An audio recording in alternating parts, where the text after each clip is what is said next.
नमस्कार, मैं हूं रमेश आंडा। आप देख रहे हैं पंजाब केसरी टीवी। समय हो गया है ट्राई सिटी अपडेट का। सबसे पहले अपडेट में खास खबरें।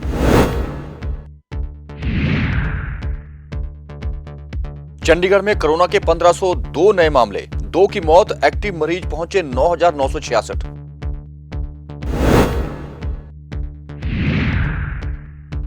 आपसी तालमेल को लेकर मेयर ने बुलाई थी मीटिंग, ना विपक्षी आए ना भाजपा के पार्षद, उठने लगे हैं सवाल।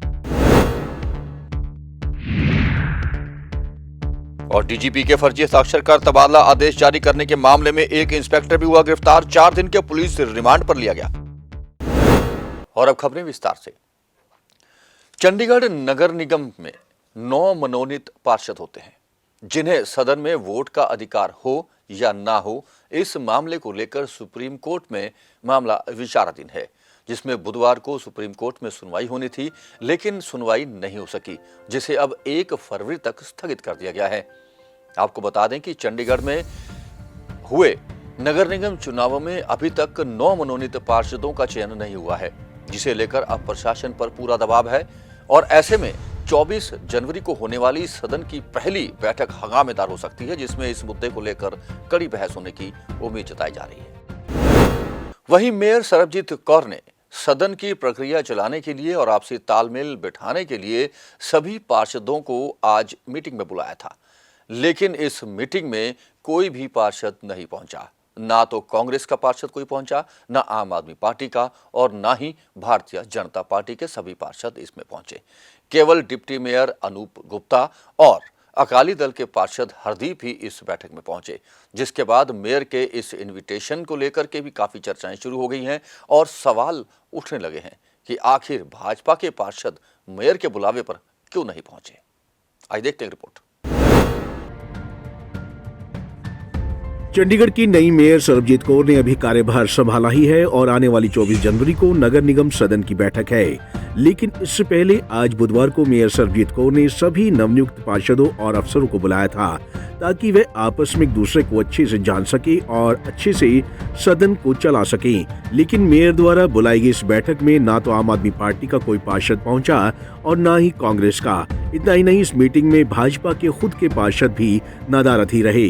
मीटिंग में सिर्फ डिप्टी मेयर अनूप गुप्ता और अकाली दल के इकलौते पार्षद हरदीप सिंह शामिल हुए। वहीं नगर निगम के कमिश्नर अनिंदिता मित्रा ने मीटिंग के दौरान प्रेजेंटेशन दी कि नगर निगम किस तरह से कार्य करता है और कौन कौन सी इसकी कमेटी है और क्या क्या कार्य करती है, नगर निगम के कार्य क्षेत्र के अंदर क्या क्या काम आते हैं और किस तरह से वे काम कर सकते हैं। वहीं इस मीटिंग में पार्षदों के शामिल ना होने को लेकर जब मेयर सरबजीत कौर से सवाल किया गया तो उन्होंने क्या कुछ कहा, आप खुद ही सुनिए। सिर्फ ਅਸੀਂ ਮਤਲਬ ਸਾਰਿਆਂ ਦਾ ਇੰਟਰੋਡਕਸ਼ਨ ਹੀ ਰੱਖਿਆ। ਸਾਰੇ ਆਫੀਸਰਸ ਕਾਰਪੋਰੇਸ਼ਨ 'ਚ ਜਿਹੜੇ ਨੇ ਸਾਰੇ ਨੇ ਤੇ ਸਾਰੇ ਕਾਉਂਸਲਰਸ ਨੇ, ਤੇ ਅਸੀਂ ਉਹਨਾਂ ਨੂੰ ਇਹੀ ਰਿਕੁਐਸਟ ਕੀਤੀ ਸੀ ਕਿ ਤੁਸੀਂ ਆਓ, ਹੈ ਨਾ। ਅਸੀਂ ਚੰਡੀਗੜ੍ਹ ਦੇ ਵਿਕਾਸ ਲਈ ਜੋ ਕੰਮ ਕਰਨੇ ਤੇ ਉਹਦੇ ਲਈ ਇੱਕ ਦੂਜੇ ਨੂੰ ਜਾਣਨਾ ਬਹੁਤ ਜ਼ਰੂਰੀ ਹੈ। ਅਸੀਂ ਇੱਕ ਦੂਜੇ ਨੂੰ ਇੱਥੇ ਜਾਣ ਸਕਾਂਗੇ। ਸਭੇ ਆਪਣੇ ਆਪਣੇ ਵਾਰਡ 'ਚੋਂ ਨਵੇਂ ਚੁਣ ਕੇ ਆਏ ਨੇ, ਤੇ ਇਸ ਲਈ ਮੇਨ ਇਹੀ ਪਰਪਸ ਹੈ ਕਿ ਇੱਕ ਦੂਜੇ ਨੂੰ ਅਸੀਂ ਜਾਣ ਸਕੀਏ। बहरहाल इस मीटिंग में आप और कांग्रेस के विपक्षी पार्षद तो नहीं पहुंचे, लेकिन सत्तासीन भाजपा के पार्षद भी नहीं पहुंचे, जिससे कई सवाल खड़े हो रहे हैं, खासकर तब जब मेयर सरबजीत कौर के पास भी इसका कोई जवाब नहीं है। पंजाब केसरी टीवी के लिए चंडीगढ़ से भागवत सिंह की रिपोर्ट। बरगाड़ी में हुई श्री गुरु ग्रंथ साहब की बेअदबी के मामले में जांच करने वाले जस्टिस रंजीत सिंह ने बुधवार को अपनी किताब रिलीज की। उन्होंने दावा किया कि श्री ग्रंथ साहिब की बेअदबी की घटनाओं के लिए डेरा जिम्मेदार है और डेरा के ही लोगों ने यह बेअदबी की थी। ये जिक्र उन्होंने अपनी रिपोर्ट में भी किया था। उन्होंने कहा कि कोट कपूरा में हुई गोलीबारी की जिम्मेदारी पूरी तरह से मुख्यमंत्री और पुलिस की थी। उन्होंने कहा कि उन्होंने इस घटनाओं को अपनी किताब में भी शामिल किया है। उनका यह भी कहना था कि यह किताब उन्होंने चुनावों के नजदीक खुद जानबूझकर जारी नहीं की, ना ही उनका मकसद किसी राजनीतिक दल को इससे लाभ या नुकसान पहुंचाना है। उन्होंने कहा कि बल्कि तकनीकी कारणों से उनकी पुस्तक की रिलीज में देरी हुई है। जनता की भी ये खास सी या उन्होंने एक डिमांड सी कि ये जोड़े इंसीडेंट ने ये अजे तक 2 साल लंघ चुके थे। जो 2017 सानू ये मौका मिला, उस तो पहला कई पुलिस इन्वेस्टिगेशन भी हुई, एक कमीशन ऑफ इंक्वायरी भी बैठा गया है हेडेड बाय हाई कोर्ट जज, कुछ CBI ਨੂੰ ਵੀ ਕੇਸਿਸ ਟ੍ਰਾਂਸਫਰ ਹੋਏ ਪਰ ਸਿੱਧਾ ਕੋਈ ਨਿਕਲ ਨਹੀਂ ਰਿਹਾ। ਤੇ ਸਾਡੇ ਵਿਚਾਰ ਸੀ ਕਿ ਇਹਨੂੰ ਅਸੀਂ ਇਹ ਸੀਰੀਅਸ ਇੰਸੀਡੈਂਟਸ ਨੂੰ ਪਹਿਲਾਂ ਇਨਵੈਸਟੀਗੇਟ ਜਾਂ ਇਨਕੁਆਇਰ ਕਰਕੇ ਉਸ ਦੀ ਰਿਪੋਰਟ ਗਵਰਨਮੈਂਟ ਨੂੰ ਦਈਏ ਤਾਂ ਕਿ ਇਸ ਬਾਰੇ ਕੋਈ ਜਸਟਿਸ ਦੀ ਜਾਂ ਜਸਟਿਸ ਵੱਲੋਂ ਇਸ ਕੇਸਿਸ ਦੀ ਸੁਣਵਾਈ ਹੋ ਸਕੇ। 30 ਜੂਨ 2018 ਅਸੀਂ ਮਈ ਦੇ ਵਿੱਚ ਕੋਈ ਡਿਫਿਕਲਟੀਜ਼ ਜਿਹੜੀਆਂ ਕਮਿਸ਼ਨ ਨੂੰ ਜਿਹੜੀਆਂ ਆਮ ਐਡਮਿਨਿਸਟ੍ਰੇਟਿਵ ਡਿਫਿਕਲਟੀਜ਼ ਆਉਂਦੀਆਂ ਨੇ ਉਹਨਾਂ ਦੇ ਬਾਵਜੂਦ ਅਸੀਂ 30 ਜੂਨ 2018 ਨੂੰ ਜਿਹੜੀ ਫਸਟ ਰਿਪੋਰਟ ਗਵਰਨਮੈਂਟ ਨੂੰ ਦੇ ਦਿੱਤੀ ਸੀ, ਜਿਹਦੇ ਵਿੱਚ ਇਹ ਸਾਰੇ ਇੰਸੀਡੈਂਟ ਜਿਹੜੇ ਫਰੀਦਕੋਟ ਡਿਸਟ੍ਰਿਕਟ ਵਾਲੇ ਸੀ ਉਹ ਪਲੱਸ 2 ਇੰਸੀਡੈਂਟ ਹੋਰ ਸੀ। ਇੱਕ ਬਲਕੇ ਡਿਸਟ੍ਰਿਕਟ ਮੋਗਾ 'ਚ ਇੰਸੀਡੈਂਟ ਹੋਇਆ ਸੀ, ਇੱਕ ਗੁਰਸਰ ਬਠਿੰਡਾ ਡਿਸਟ੍ਰਿਕਟ 'ਚ ਇੰਸੀਡੈਂਟ ਹੋਇਆ ਸੀ। ਉਹਨਾਂ ਦੀ ਸਾਰਿਆਂ ਦੀ ਰਿਪੋਰਟ ਅਸੀਂ ਦੇ ਦਿੱਤੀ। ਉਸ ਰਿਪੋਰਟ ਦੇ ਵਿੱਚ ਜੋ ਤੱਤ ਕੱਢੇ ਨੇ ਉਹ ਲਿਖ ਦਿੱਤੇ ਗਏ। ਸਬਸੀਕੁਐਂਟਲੀ ਬਾਕੀ ਇੰਸੀਡੈਂਟ ਸਾਰੇ ਇਨਕੁਆਇਰ ਕਰਕੇ ਅਗਸਤ 2018 ਚ 18 ਅਗਸਤ 2018 ਤੱਕ 160 ਕੇਸਾਂ ਦੀ ਇਨਕੁਆਇਰੀ ਰਿਪੋਰਟ ਜਿਹੜੀ ਸੀ ਗਵਰਨਮੈਂਟ ਸੌਂਪ ਦਿੱਤੀ ਸੀ। ਉਸ ਤੋਂ ਬਾਅਦ 'ਚ ਤੁਹਾਨੂੰ ਸਾਰਿਆਂ ਨੂੰ ਪਤਾ ਹੀ ਹੈ ਕਿ ਕੀ ਕੁਛ ਹੋਇਆ। ਇੱਕ ਐਕਸ਼ਨ ਟੇਕਨ ਰਿਪੋਰਟ ਹੋਈ ਉਹਦੇ ਤੇ, ਫਿਰ ਉਹਦੇ ਤੇ ਕੁਛ ਅਸੈਂਬਲੀ 'ਚ ਡਿਬੇਟ ਹੋਈ। ਉਸ ਅਸੈਂਬਲੀ ਦੀ ਡਿਬੇਟ ਤੋਂ ਬਾਅਦ ਗਵਰਨਮੈਂਟ ਨੇ ਉਸ ਰਿਪੋਰਟ ਨੂੰ ਐਕਸੈਪਟ ਕੀਤਾ। ਪੋਲੀਟੀਕਲ ਡਿਬੇਟਸ ਦੇ ਤੌਰ ਤੇ ਹੋਈਆਂ। ਕੁਛ ਅਨਸਰ ਸੀ ਜਿਹੜੇ ਜਿਨ੍ਹਾਂ ਨੇ ਬਾਈਕਾਟ ਕੀਤਾ ਸੀ ਅਸੈਂਬਲੀ ਨੂੰ, ਬਾਹਰ ਬਹਿ ਕੇ ਉਹਨਾਂ ਨੇ ਰਿਪੋਰਟ ਦੇ ਖਿਲਾਫ ਵੀ ਕੁਝ ਕਾਫੀ ਗੱਲਾਂ ਕਹੀਆਂ। ਇਸ ਤੋਂ ਮੈਂ ਮਹਿਸੂਸ ਕੀਤਾ ਕਿ ਜੋ ਕੁਝ ਕਮਿਸ਼ਨ ਦੀ ਕਾਰਵਾਈ ਦੇ ਵਿੱਚ ਤੱਤਾਂ ਦੇ ਆਧਾਰ ਤੇ ਸੀ ਜੋ ਕੁਝ ਲੱਭਿਆ ਹੈ ਉਹ ਪਬਲਿਕ ਡੋਮੇਨ 'ਚ ਨਹੀਂ ਆਇਆ ਕਿਸੇ ਵੀ ਤਰੀਕੇ। ਬਹੁਤ ਸਾਰੇ ਮੇਰੇ ਜਾਣਕਾਰ, ਮੇਰੇ ਅੱਛੇ ਦੋਸਤ, ਮੇਰੇ ਕੋਈ ਜਰਨਲਿਸਟ ਫਰੈਂਡ ਵੀ ਉਹਨਾਂ ਨੇ ਮੈਨੂੰ ਬਾਰ-ਬਾਰ ਅਪਰੋਚ ਕੀਤਾ ਕਿ ਇਹ ਬਹੁਤ ਜ਼ਰੂਰੀ ਹੈ ਕਿ ਜਿਹੜਾ ਕਮਿਸ਼ਨ ਨੇ ਕੰਮ ਕੀਤਾ ਹੈ ਉਸ ਨੂੰ ਪਬਲਿਕ ਡੋਮੇਨ 'ਚ ਲਿਆਂਦਾ ਜਾਵੇ, ਪਬਲਿਕ ਨੌਲੇਜ ਵਿੱਚ ਲਿਆਂਦਾ ਜਾਵੇ ਵੀ ਉਹ ਤੱਥ ਕੀ ਸੀ, ਸੱਚਾਈ ਕੀ ਸੀ, ਉਹਦਾ ਕੌਣ ਜ਼ਿੰਮੇਵਾਰ ਸੀ। ਕਿਉਂਕਿ ਜਿਹੜੀ ਰਿਪੋਰਟ ਸੀ ਕਮਿਸ਼ਨ ਦੀ ਉਹ ਕਨਫਾਈਨ ਹੋ ਕੇ ਰਹਿ ਗਈ ਅਸੈਂਬਲੀ ਦੇ ਡਿਸਟ੍ਰਿਕਟਸ ਵਿੱਚ ਤੇ ਜਨਰਲ ਪਬਲਿਕ ਦੇ ਸਾਹਮਣੇ ਨਹੀਂ ਹੈ। ਇਹ ਕਾਰਨ ਸੀ ਮੈਂ ਸੋਚਿਆ ਕਿ ਇਸ ਤੱਥ ਨੂੰ ਇੱਕ ਜਿਹੜਾ ਇੰਪੋਰਟੈਂਟ ਇਸ਼ੂ ਸੀ ਇਸ ਸਟੇਟ ਦਾ, ਜਿਹਦੇ ਕਰਕੇ ਪੀਸ ਬਹੁਤ ਬੁਰੀ ਤਰ੍ਹਾਂ ਡਿਸਟਰਬ ਹੋਇਆ ਇਹ ਸਾਰੀ ਸਟੇਟ ਦੇ ਵਿੱਚ, ਉਹ ਜਨਤਾ ਦੀ ਅਦਾਲਤ ਵਿੱਚ ਜ਼ਰੂਰ ਆਉਣਾ ਚਾਹੀਦਾ ਤਾਂ ਕਿ ਜਨਤਾ ਨੂੰ ਪਤਾ ਲੱਗ ਸਕੇ ਕਿ ਕੀ ਸੱਚਾਈ ਹੈ। ਇਸ ਦਾ ਕਿਤਾਬ ਦਾ ਸਿਰਫ ਇੱਕ ਹੈ to bring out the truth before public in public debate.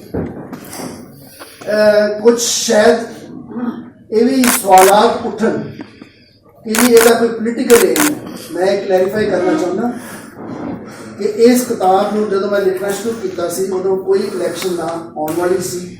ਕੁਝ ਐਡਮਿਨਿਸਟ੍ਰੇਟਿਵ ਰੀਜ਼ਨਸ ਕਰਕੇ ਇਹਦਾ ਡਿਲੇ ਹੋ ਕੇ ਇਹ ਸਰਕਮਸਟੈਂਸਸ ਇਹੋ ਜਿਹੇ ਬਣ ਗਏ कि ਇਹ ਇਸ ਵੇਲੇ ਜਿਹੜੀ ਰਿਲੀਜ਼ ਹੋਣ ਜਾ ਰਹੀ है। पंजाब के DGP के जाली हस्ताक्षर कर ट्रांसफर लेटर जारी करने के आरोप में अब पुलिस ने मोहाली से एक इंस्पेक्टर को भी गिरफ्तार किया है। आपको बता दें कि इससे पहले 2 सुपरिटेंडेंट और एक हवलदार भी गिरफ्तार हो चुका है। इन चारों को आज अदालत में पेश किया गया, जहां से इन्हें 4 दिन के पुलिस रिमांड पर लिया गया है। हालांकि पुलिस ने इनका 10 दिन का रिमांड मांगा था, लेकिन कोर्ट ने सिर्फ 4 दिन का रिमांड दिया है। क्या है पूरा मामला, आज देखते हैं।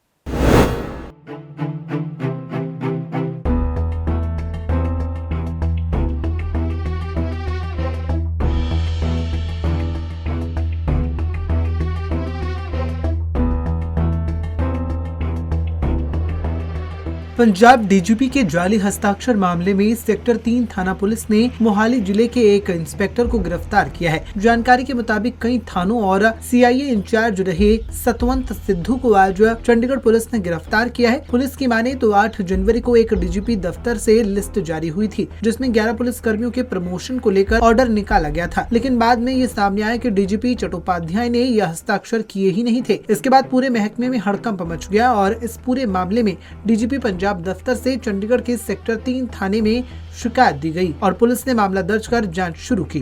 हालांकि इस पूरे मामले में चंडीगढ़ पुलिस के एसएसपी कुलदीप चहल ने एक स्पेशल इन्वेस्टिगेशन टीम बनाई थी, जिसमें DSP Charanjit Singh Virk, sub inspector Jaspal Singh, sub inspector Gurjeevan Singh शामिल थे। और इस पूरे मामले की जांच में सामने आया कि कई पुलिसकर्मी इस खेल में शामिल हैं। हल्की टेक्निकल सहायता के चलते पुलिस ने इस मामले में बीते दिन 3 लोगों को गिरफ्तार किया था और आज मोहाली जिले के एक इंस्पेक्टर को गिरफ्तार किया है। थाना की पुलिस सूत्रों की माने तो इस मामले में अभी और भी पुलिस अफसरों और कर्मियों की मिलीभगत शामिल हो सकती है, जिसका खुलासा जल्द ही पुलिस करेगी।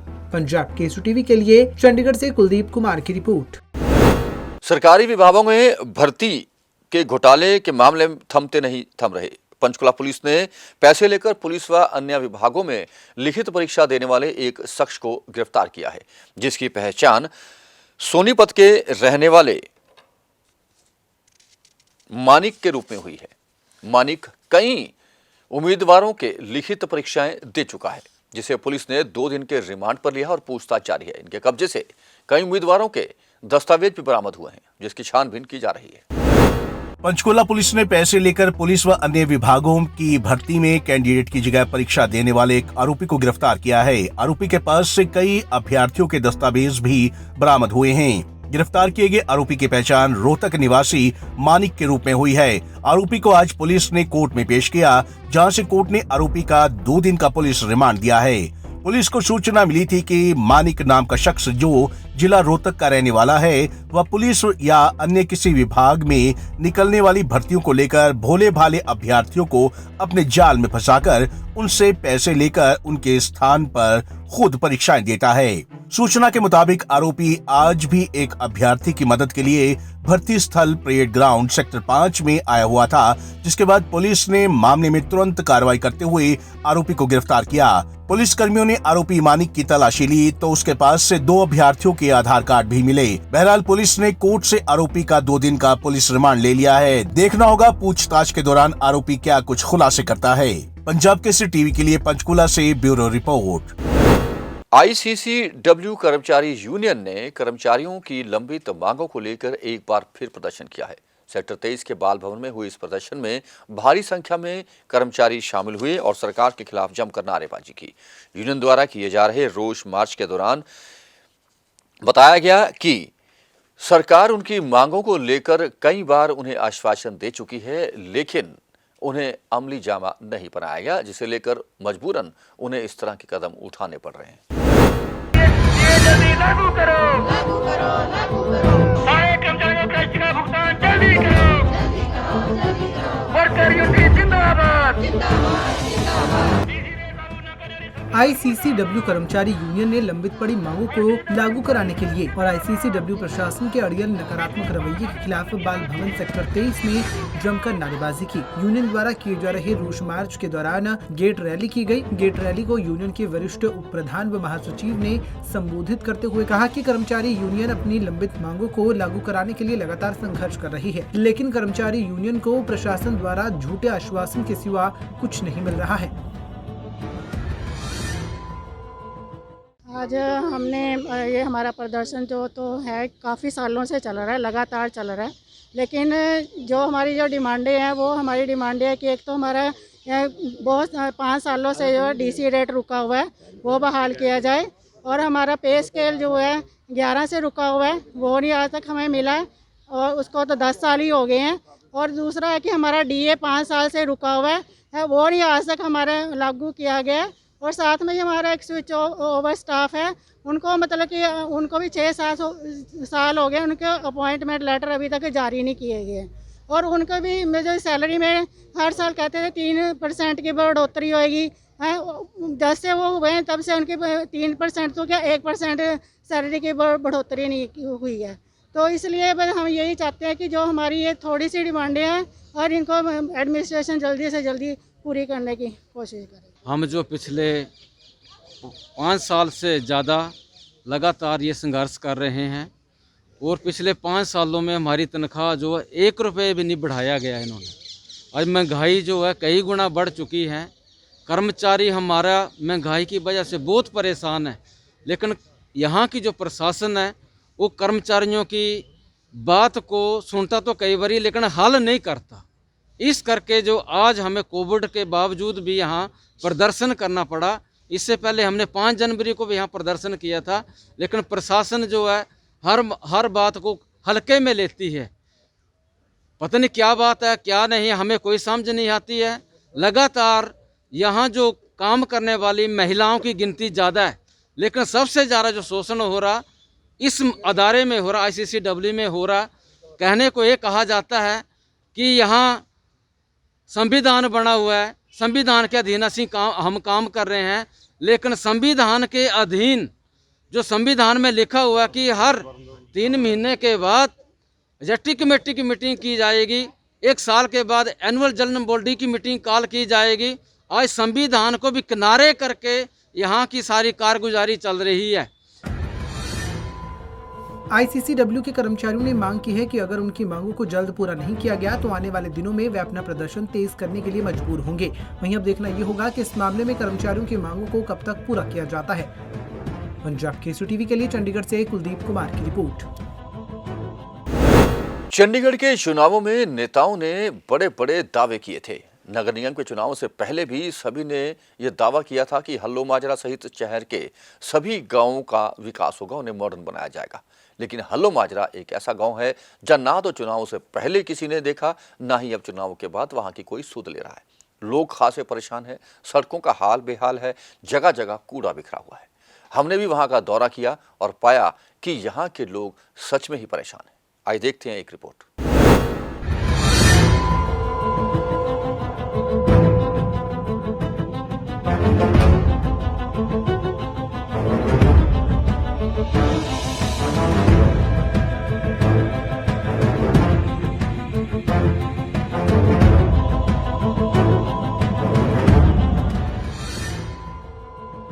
भले ही चंडीगढ़ शहर को स्मार्ट सिटी कहा जाता है, लेकिन यहाँ आज भी कई इलाके ऐसे हैं जहाँ लोग मूलभूत सुविधाओं के अभाव में रह रहे हैं। हम बात कर रहे हैं चंडीगढ़ के हल्लो माजरा की। इस इलाके के विकास के लिए प्रशासन करोड़ों रुपए के फंड की बात बेशक करता है, लेकिन यहाँ की जमीनी हकीकत इन तस्वीरों से बयां हो रही है। यहाँ चारों ओर सीवर का बहता पानी, गंदगी के ढेर और घरों के ऊपर मौत को न्योता देती बिजली की नंगी तारें ही दिखाई देगी। यहाँ के लोग नरकीय जीवन जीने को मजबूर है। दरअसल इस इलाके में सीवर की समस्या कोई नई नहीं है, बल्कि सालों से चली आ रही है, लेकिन शिकायतों के बावजूद भी इसका समाधान नहीं निकाला जा रहा। अब यहाँ सीवर की समस्या विकराल रूप धारण कर चुकी है। हालत ये है कि अब सीवर का गंदा पानी पीने के पानी में मिलने लगा है और ये गंदा पानी पीकर लोग बीमार पड़ रहे हैं। वहीं दूसरी बड़ी समस्या घरों के बाहर लटकी बिजली की नंगी तारें हैं, जिस वजह से लोग डर के साए में जीने को मजबूर हो गए हैं। लोगों को हर वक्त यही डर सताता रहता है कि कहीं उनके बच्चे इन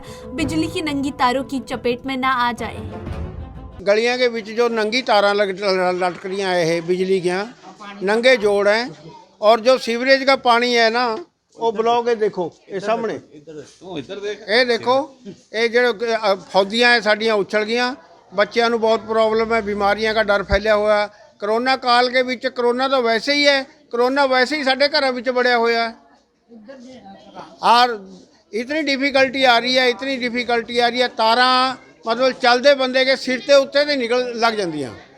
इस तो बड़ी और क्या प्रॉब्लम हो सकती है। पानी जो है पीने वाला बिल्कुल खराब आ रहा है। इस तो जो है पेट में हर एक बंदे के जिसनों मर्जी चाह के देख लो, घंटा 2 घंटे पहले 2 घंटे मैक्सीमम पानी आता है, जिस बीच आधा घंटा जो है वो पानी बिल्कुल बेकार ही आता है। पीलेपन का पीला कलर होता उसका, पीला कलर।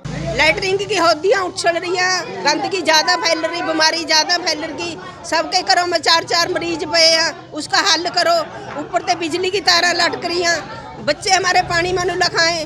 वो बीच में करंट लग गया तो उसका हिला कौन करेगा? ये गवर्नमेंट के हाथ में दे रहे हैं हमें, ठीक है। अब हमारी बेनती है, ही हथ बंद का बेनती है, बीमारा हल करो, कोई जल्द से जल्द हल करो। पीने वाला पानी बिल्कुल गंदा आ रहा है। कहाँ से लिया हमें पीने का पानी? इतनी हमारे पास ताकत नहीं है भी बाहर से लिया, कोई टैंकर मंगामा, हमें इतनी ताकत नहीं। हमें गरीब लोग का हमारी सुनो, मदद सुनो हमारी। हमें बहुत परेशान हुए हुए हैं इस जगह के ऊपर। हमारा खाने पीने का कोई धर्म नहीं है। लैटरिन उल्टियाँ बच्चों भी, बुजुर्गों भी, सब नू लग रही हैं।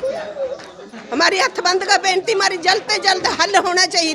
बिजली की तारा बिचा लटक रही, पानी जब माड़े से बरसात आवा पानी भर जा, पूरी होदियां भर रही हैं, उसमें करंट आने का डर है। सर यहाँ पे हम लोगों का जीना दुश्वार हो रखा है। गटर के बिल्कुल भरा ही होता है हर समय, जब भी निकलो यहाँ से गटर पूरा फुल मिलेगा। लैट्रिन वाले गटर, पीने के पानी में लैट्रिन का पानी आ रहा है। और हम लोग 1 फीट पानी यहाँ 24 घंटा जब पानी आता है सुबह शाम, एक रोड पे पानी खड़ा ही होता है। तारे यहाँ पे नंगी पड़ी हैं, घर के साथ है, दीवार के साथ पोल लगा है, इसमें तारे बिल्कुल नंगी पड़ी हैं। बच्चे यहाँ पे छोटे छोटे बच्चे खेलते हैं, उनको करंट लगने का खतरा है। इतनी प्रॉब्लम है यहाँ, हम लोग जैसे तैसे जी रहे हैं, जीने पर वो हो रहा है, पाबंदी लगी पड़ी है। इतने पुराने पार्षद लोग भी यहाँ पे कुछ करके राजी नहीं, गली में कोई आके राजी नहीं, कोई पार्षद आके यहाँ गली में घूम के नहीं गया, कोई देख के नहीं गया, कोई कुछ करा के राजी नहीं। वादे तो किए होंगे? वादे तो सारे हैं, वोट लेने के टाइम वादे होते हैं इनके, बाकी काम के टाइम कोई वादा नहीं होता इनका।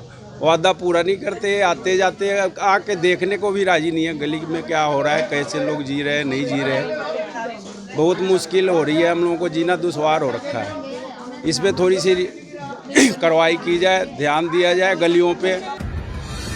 मूलभूत सुविधाओं के लिए तरस रहे हल्लो माजरा इलाके का विकास न जाने कब होगा, कब यहाँ की तस्वीर बदलेगी और न जाने कब यहाँ के लोग चैन की नींद सो सकेंगे। फिलहाल लोगों की इन समस्याओं का हल दूर दूर तक होता नहीं दिखाई दे रहा है। पंजाब केसरी टीवी के लिए चंडीगढ़ से कुलदीप कुमार की रिपोर्ट। एक हफ्ते से शहर में ठंड बढ़ती जा रही है और मौसम विभाग की माने तो आने वाले 4-5 दिन और चंडीगढ़ वासियों को और आसपास के क्षेत्र में रहने वाले लोगों को कड़ाके की ठंड का सामना करना पड़ेगा। हालांकि सेनानियों के लिए खुशखबरी भी है कि 22, 23 और 24 जनवरी को शिमला सहित अन्य पहाड़ी इलाकों में बर्फबारी भी होगी और मैदानी इलाकों में इस दौरान बारिश भी होगी, जिससे ठंड और बढ़ सकती है। शहर में बुधवार को अधिकतम तापमान 11 डिग्री सेल्सियस और न्यूनतम तापमान 9 डिग्री सेल्सियस रिपोर्ट किया गया। ट्राई सिटी अपडेट में अब तक के लिए इतना ही। जाने से पहले आपसे वही गुजारिश कि कोरोना चरम पर है, मास्क जरूर पहने, सोशल डिस्टेंसिंग भी अपनाएं, घरों से बाहर तभी आएं जब जरूरी हो, भीड़ भाड़ वाले इलाकों से परहेज करें। आपकी समझदारी ही आपको कोरोना से बचा सकती है। ट्राई सिटी अपडेट में बस इतना ही। फिर हाजिर होंगे कुछ और नई खबरें और सूचना लेके। तब तक के लिए आप बने रहें पंजाब केसरी टीवी के साथ। रमेश हांडा को पूरी टीम के साथ दीजिए इजाजत। नमस्कार।